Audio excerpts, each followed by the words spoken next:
So I had a few hours I could sneak over my shop and do some things. So I started working on my vapor canister. And all it is PVC pipe. I went with 3-inch PVC to give me the biggest volume I could get in the space I have available.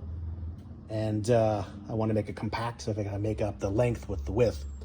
The way it works is it's 3-inch pipe. It's whatever size PVC pipe you want it to be.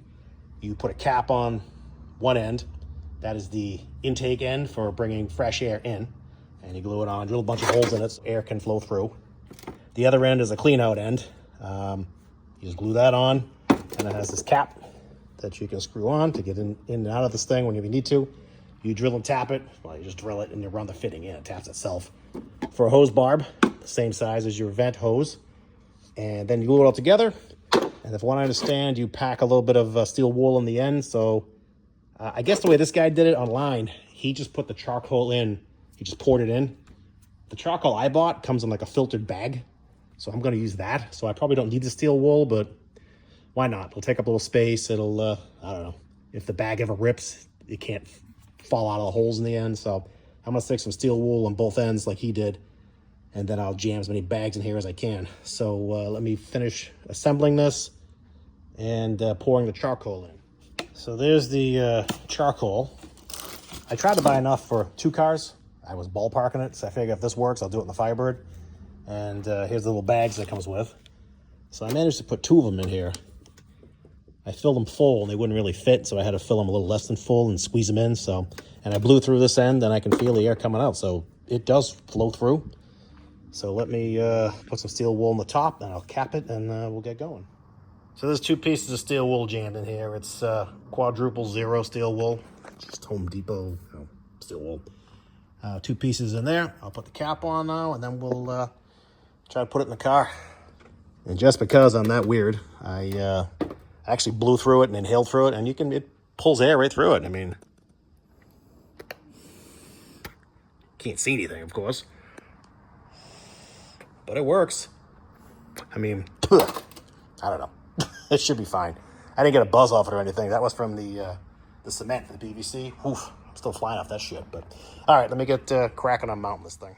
So my original plan was to mount it in here underneath the car, but the exhaust pipe, terminates, right there. There's still plenty of room. I probably would have had 3 inches from the exhaust pipe to this thing, but to me, it's like it's a canister full of gas vapor, so I don't want it anywhere near heat.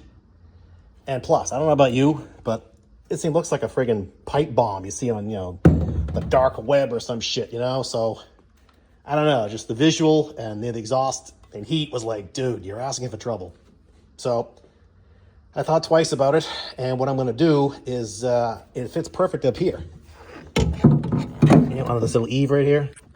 No one's going to see it unless you really look for it. There's already a hole right here. I can make a bracket and hang it off that, and then I'll maybe just drill a little hole here to mount it from there. And I can run the hose from the nipple here just around my taillight and over there. Putting it in the trunk, again, it should not let vapor out. It should only hold vapor in. It's got to breathe, but I mean, look at the trunk. There's plenty of airspace in here. And, again, my thought was you're going to have a thing full of gas vapor in the trunk in a sealed interior. But, I don't know how steeped you guys are in GM stuff, but in 1972, they started putting the gas tank vent vapor canister. There was a small metal thing behind the back seat on Cutlasses, Skylarks, God knows what else. I've seen them 100 times. Usually on the internet, every one of those pages, a couple times a year, somebody will post a picture and go, hey, I took my back seat out. What's this metal thing? It has hoses going to it. So GM put them behind the back seat. Now, maybe they did it and said, not a good idea. So they stopped doing it, but I don't want to plumb it all the way to the hood, under the hood rather. I don't want to do that. So I'll try this, see if it works. Doesn't work, I'll do something else. I can bite the bullet, put it under the hood somewhere if I have to, but consider this just a test. So let's see how it goes. Okay, Camaro fans, it's done. I tucked it up there. I mean, if I didn't tell you it was there, you'd never see it, right? You just look on the trunk like, hey, it's in here. What's the spare tire? You wouldn't go, geez, is there a Molotov cocktail in here somewhere? So there it is, aluminum bracket right there. I made a bracket on the end that goes in that bolt hole. It was already open. So it's in there nice and tight. Ain't going nowhere. I run the rubber hose behind the cocktail shaker. around the corner. Yeah, there it is. And conveniently, there's a plateau, like a ledge behind the taillight right here. There's a hole. I just ran it through it. And for now, it's just sitting up there. And I hope you can see this. And it goes to my filler neck in there. I was gonna make a steel line for it, and I still could. I just figured I got to round the corner, and if I run a steel line from there to there, what's the point, you know? But whatever, we'll see what happens later. So there you go, that's done. Now I can see if my gas cap has a vent in it or not. It's supposed to, but even if it doesn't, that is the new vent. So when I test drove it last time, when I brought it in the shop, for the hell of it, I pulled the cap off and it went whoosh, when it's the cap off. That's helping it's building pressure. A lot of guys online say, oh, that's stock, that's normal, that's normal. I don't like that. My Firebird doesn't do it. So I don't know why this would do it, but shouldn't do it anymore. So that remains to be seen next road test. So there we go for today. I'm going to button it up and get out of here.